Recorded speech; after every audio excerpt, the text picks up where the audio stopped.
Të nderuar shikues, përshëndetje, do jemi së bashku në edicionin informativ këtu në ekranin e Kanalit 7, ku ndër të tjera do të ndiqni.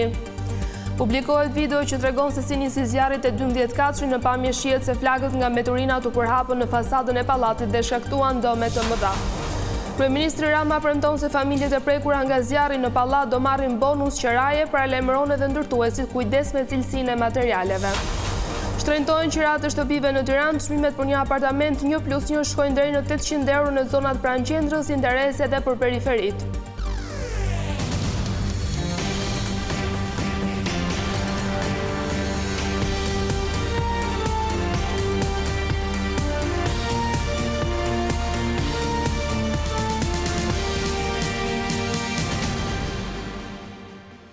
Vjojmë qërësisht me lajmet. Vision Plus ka siguruar videon që tregon monumentin para nisjes së zjarrit i cili shkëmboi pallatin. Brenda pak minutash flakët nga mbeturinat kalojnë në fasadën e 12 katëshit dhe përhapen me shpejtësi. Në hetim për zjarrin dhe cilësinë e dobët të punimeve janë disa persona, mes tyre dhe pronari i kompanisë Arlis. Këto janë momentet e para të nisjes së zjarrit që përfshiu pallatin 12 katësh në kompleksin pranë zonës së njohur si Farmacia 10 në Tiranë. Në videon e siguruar nga Vision Plus, shihet se si flakët kanë nisur fillimisht nga mbeturinat pranë marketit për të përhapur pastaj me shpejtësi në të gjithë fasadën e godinës. Në pamje shihet edhe një person që kalon e megjithse konstaton flakët nuk ndërhyn. Zjarri i përmasave të mëdha shkaktoi panik tek banorët dhe dëme të shumta materiale, teksa më shumë se 30 apartamente u shkrumbuan. 10 banorëve ju rrezikua jeta ndërsa 11 përfunduan në urgjencën e QSUT-s, disa me shenja asfiksie e të tjerë me djegje të lehta, mes tyre edhe zjarfiks.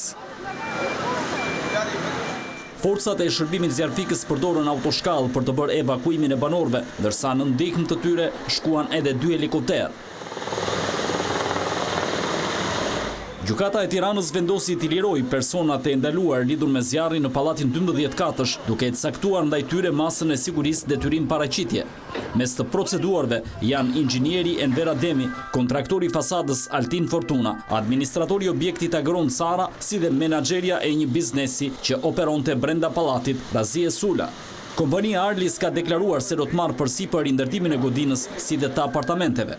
Ngjarja ka ngritur shqetësime serioze mbi standardet e sigurisë dhe cilësinë e ndërtimit, ndërsa autoritetet vijojnë hetimet për të përcaktuar shkaqet e zjarrit dhe përgjegjësitë konkrete të secilit prej të përfshirëve, por edhe të institucioneve. Kryeministri Edi Rama siguroi se të gjitha familjet e prekura nga zjarri në pallatin pranë Farmacisë 10 në Tiranë do të kompensohen për dëmet. Ai paralajmëroi gjithashtu kompanitë që të bëjnë kujdes me cilësinë e materialeve që përdorin në ndërtime. Banorët e prekur nga djegja e pallatit në zonën e Farmacisë 10 do të kenë mbështetje financiare. Në podcastin e tij flasim, kryeministri Edi Rama u shpreh se përpos rindërtimit nga kompania, bashkia do të mundësojë banorëve bonus qiraje, por jo vetëm. Por deri në momentin kur ata banorë do të kthehen në shtëpi, të mund të kenë një bonus qiraje dhe patjetër edhe një mbështetje nga bashkia për të lehtësuar barën e krijuar nga dëmet e pariparueshme që kanë ndodhur në banesat e tyre. Kreu i qeverisë shpjegoi se zjarri u shkaktua nga njeriu, edhe pse sipas tij kompanitë e ndërtimit duhet të jenë vigjilentë sa i përket materialeve që përdorin. E vërteta është që kjo ishte një fatkeqësi e shkaktuar nga një shkëndi, nga një nisje zjarri, po doni që nuk ka lidhje në vetvete me ndërtimin. Por nga tjetër, kjo është një arsye për të parë dhe për të kuptuar ashtu siç duhet edhe çka lidhet me cilësinë edhe me materialet e ndërtimit, edhe pse nga verifikimi i parë që është bërë, ndërtimi kishte të gjitha materialet të certifikuara. Rama dha dhe detaje nga takimet e tij në Rom dhe Barcelonë, ku konfirmoi se Spanja dhe Italia tashmë janë kthyer në vende mbështetëse ndaj Shqipërisë në procesin e integrimit. sepse Italia ka qenë gjithmonë pranë Shqipërisë, të gjitha qeveritë italiane pa dallim kanë qenë të gatshme dhe gjithmonë të vëmendshme për ta mbështetur Shqipërinë dhe për ta ndihmuar Shqipërinë. Pas Romës pata një vizitë në Barcelonë, ndërkohë që marrëdhëniet shtetërore nuk kanë qenë asnjëherë më mirë se sa sot. Kreu i qeverisë komentoi dhe samitin e 4 të diasporës, teksa theksoi se tashmë shqiptarët jashtë vendit kanë forcuar dhe më tej lidhjet mes vendit tonë dhe shteteve të tjera kudo në botë. Momentin themelues të shtetit tonë, Shqipëria. Antarësimi i Shqipërisë në Bashkimin Evropian brenda vitit 2030 është një objektiv i realizueshëm. I këtij mendimi është Arber Gashi, deputet shqiptar në Parlamentin suedez. Ai nënvizoi rëndësinë që ka për integrimin, bashkëpunimi mes mazhorancës dhe opozitës. Stockholmi zyrtar mbështet Tiranën sa i përket procesit të integrimit. Në një intervistë për Vision Plus, deputeti me origjinë shqiptare në Parlamentin suedez, Arber Gashi, theksoi se puna që po bën vendi ynë deri më tani do të sjellë frytet e saj. Suedia qëndron aleat të afërt me Shqipërinë dhe mbështetës e rrugtimit të saj dhe drejt Bashkimit Evropian. Unë jam i sigurt që Shqipëria do të bëhet pjesë e Bashkimit Evropian. Synimi është deri në 2030, nuk jam mund të vlerësoj a do të arritet në atë ditë atë datë, por jam i sigurt që antarësimi është ka vjen. Shqipëria është ka bërë reforma në gjitha këto aspekte, por nikosisht duhet edhe puna të vazhdojë, mos të humbasim orientimin se ku duhet shkojmë. Për Gashin, i rëndësishëm në këtë proces mbetet dhe bashkëpunimi mes palëve politike. Ai i jep dhe raste se si mazhoranca e opozita janë bashkuar në Parlamentin suedez. Normalisht që nuk është i hishme nga konvishtimin si politikan suedez, kur kemi sfida të mëdha, apo senohet sigurimi i shtetit, apo ta merri për shembull antarësimin e NATO që kemi pasur në Suedi para vetëm disa vite, opozit bëhen bashkë, edhe nuk e humbasin kur rrugtimin, sepse këto janë reforma, këto janë gjëra që gjasin për gjenerata, jo vetëm për kohë të shkurtë. Dhe prandaj kur politizohen këto gjëra nuk më vjen mirë, shpresoj të kemi ma unitet dhe edhe në politikë bërjen sa i përket rrugtimit të Bashkimit Evropian. Sa i përket procesit të integrimit në Bashkimin Evropian, vendi ynë tashmë ka hapur të gjithë grup kapitujt, ndërsa pritet drita jeshile nga vendet anëtare për hapjen e piketave të ndërmjetme. Kryetari i Partisë Demokratike Sali Berisha zhvilloi një takim me të rinjt nga vende të ndryshme mbi aktualitetin politik në Shqipëri dhe sfidat sa i përket procesit të antarësimit në Bashkimin Evropian. Berisha u shpreh se opozita do të luftojë korrupsionin që sipas tij ka përfshirë vendin prej vitesh. Gjatë takimit, kryetari i Partisë Demokratike përmendi edhe letrën e përbashkët të kryeministrit Rama dhe presidentit serb Aleksandar Vučić në media gjermane, duke cilësuar si një standard që Shqipëria nuk duhet ta synojë. Lideri i opozitës përsëriti gjatë takimit se ardhmja e Shqipërisë dhe e Ballkanit është padyshim në Bashkimin Evropian.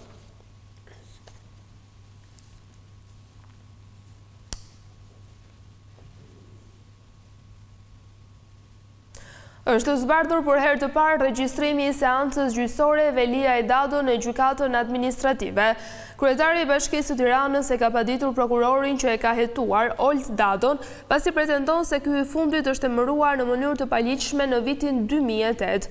Velia e gjatë gjyqit u shpreh se ai mund të jetë i vetmi njeri në Shqipëri që është kallëzuar nga një person që nuk ekziston, duke ngritur dyshime se jemi përpara një kurthi dhe një intrige.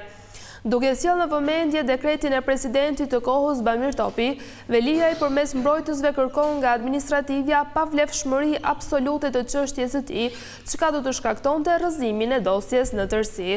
Përfaqësuesja ligjore e presidentës gjatë seancës tha se roli i kreut është vetëm të dekretojë, ndërsa i takon prokurorit të përgjithshëm të tregojë mënyrën se si Olt Dado ka hyrë në sistemin e drejtësisë.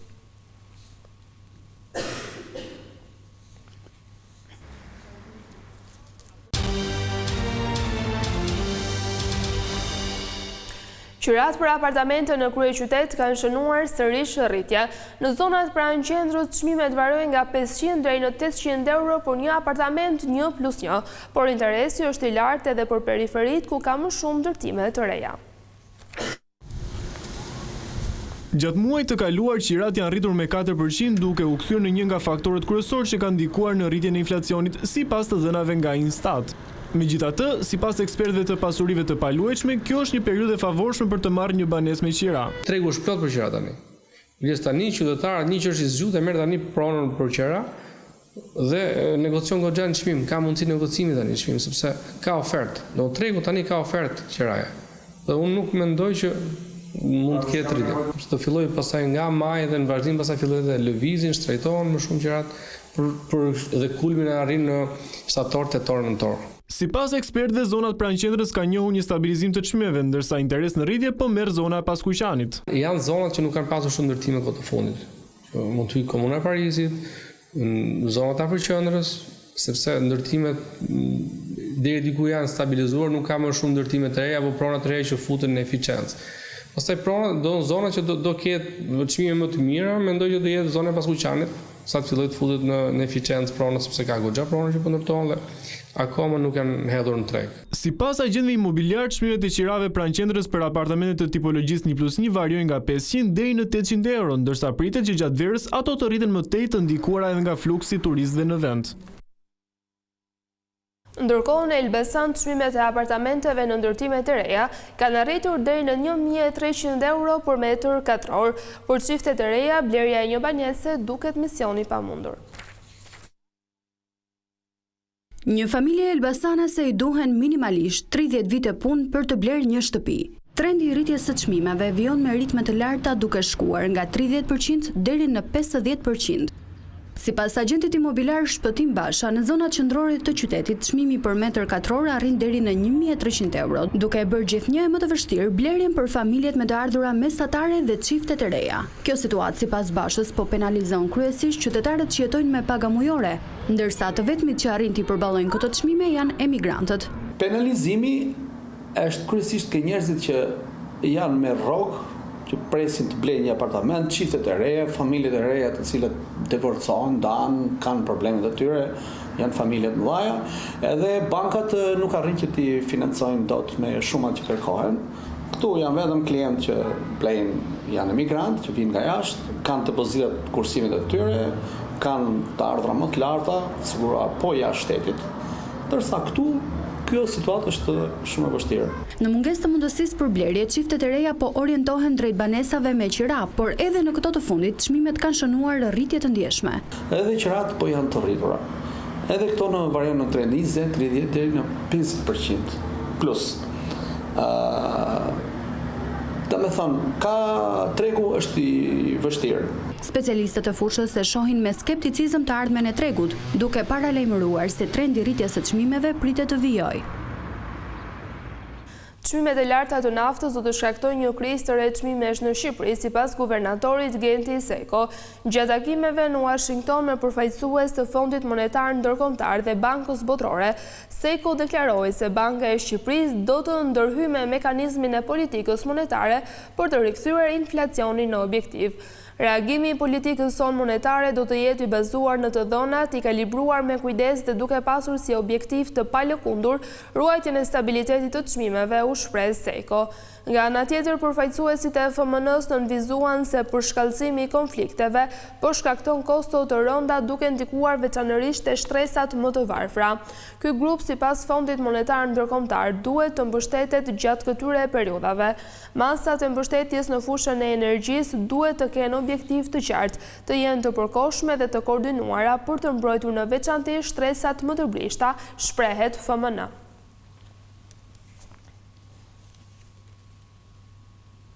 Mjekët shprehin shqetësimin për shtimin e sëmundjeve që transmetohen nëpërmjet marrëdhënieve seksuale.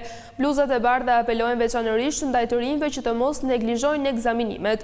Kjo pasi sifilisi dhe HIV/AIDS mund të sjellin pasoje që shkojnë deri në fatalitet. Sëmundjet seksualisht të transmetueshme po njohin rritje të ndjeshme vitet e fundit. Mjekët ginekolog thonë se faktorët si ndryrimi i shpeshtë i partnerëve, fillimi i hershëm i jetës seksuale dhe mungesa e mbrojtjes kanë ndikuar drejt për drejt në përhapjen e këtyre infeksioneve.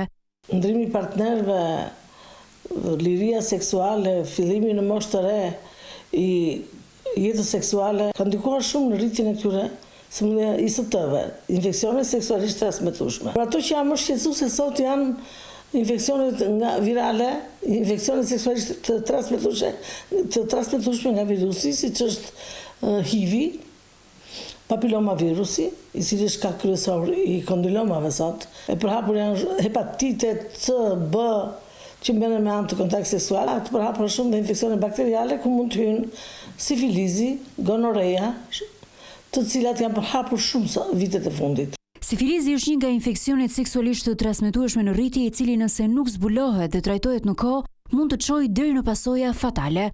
Ai mund të shfaqet një sëmundje vdekje prurëse më vonë, me të pashërueshme, nëse nuk diagnostikohet në kohë. Bërja e një ekzaminimi tek mjeku ginekolog, prania e një ulçere ose që nuk është e dhimbshme por e fortë, e cila është e pranishme në organet genitale. Ajo mund të zgjati 3 deri në 6 javë, pastaj të zhduket, të ri për 2 deri në 6 muaj, dhe se shfaqet kjo quhet sifilizi primar, kur shfaqet ulçera. Mjeka ginekologe Afërdita Mana shpjegon se rastet paraqiten vonë atëherë kur janë ekspozuar ndaj simptomave, ndërsa apelon për më shumë ndërgjegjësi mbi rëndësinë e ekzaminimeve dhe testimeve të rregullta, veçanërisht për ata me më shumë se një partner seksual. Shumë pak vinë, burra, djemtë, meshkuj vinë pak. Tek mua. Femrat nuk vinë vetë, do me thonë të thonë që të bëjnë një ekzaminim, jam e gishta. Vetëm kur shikojnë që ka një limfonodul linguinal, që kanë një dhimbje, kanë një ulcer, atëherë mund vinë, ose kur kanë dalin këto lythat vaginale. Bile mund të jetojnë me ato dhe 5-6 muaj dhe pastaj vinë. E para një duhet të jenë shumë të kujdesshëm për sa i përket marrëdhënieve seksuale. Përdorimi i rrugëve të ndryshme ka bërë që të përhapen shumë. Edhe pse rastet janë në rritje, sensibilizimi për këtë çështje delikate mbetet i ulët, ndërsa shumë persona të infektuar nuk janë të vetëdijshëm që janë bartës të ndonjë virusi. Aktualisht në vend infeksionet më të përhapura janë HPV, sifilis, por edhe HIV/AIDS. Thuhet se gjithçka e përgatitur edhe për këtë edicion informativ, bashkë ndajemi këtu, natën e mirë.